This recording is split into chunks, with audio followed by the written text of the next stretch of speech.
क्रांती news, आवाज सर्वसामान्यांचा। खामगावमध्ये तणाव। रेल्वे स्टेशन गेटजवळ लोकशाहीर अण्णाभाऊ साठेंचा पुतळा बसवल्याने प्रशासनात खळबळ। समाज बांधवांचा ठिय्या, पुतळा न हटवण्याची आक्रमक मागणी। खामगाव येथील नगर परिषद चौकाजवळील रेल्वे स्टेशनच्या नवीन गेटच्या बाजूला 17 मार्च रोजी अज्ञात इसमाने साहित्यरत्न लोकशाहीर अण्णाभाऊ साठे यांचा अर्धकृती पुतळा बसविल्याची घटना उघडकीस आली।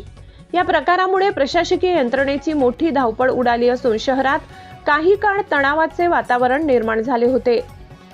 पुतळा बसविल्याची माहिती मिळताच उपविभागीय पोलीस अधिकारी प्रदीप पाटील, तहसीलदार सुनील पाटील, मुख्याधिकारी डॉक्टर प्रशांत शेळके, शहर ठाणेदार रामकृष्ण पवार आणि शिवाजी नगरचे ठाणेदार सुरेंद्र अहेरकर आपल्या ताफ्यासह घटनास्थळी दाखल झाले।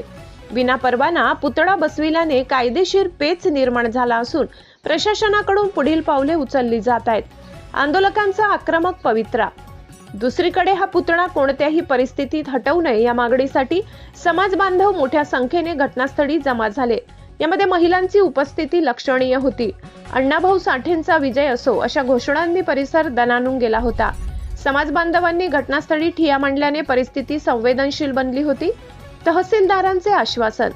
आंदोलकांनी आपल्या मागण्यांचे निवेदन तहसीलदार सुनील पाटील यांना सुपूर्द केले।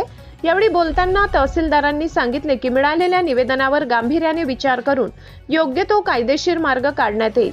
प्रशासनाने सामंजस्याची भूमिका घेतल्याने सध्या तरी मोठा संघर्ष टळला असला तरी परिसरात पोलीस बंदोबस्त तैनात करण्यात आलाय।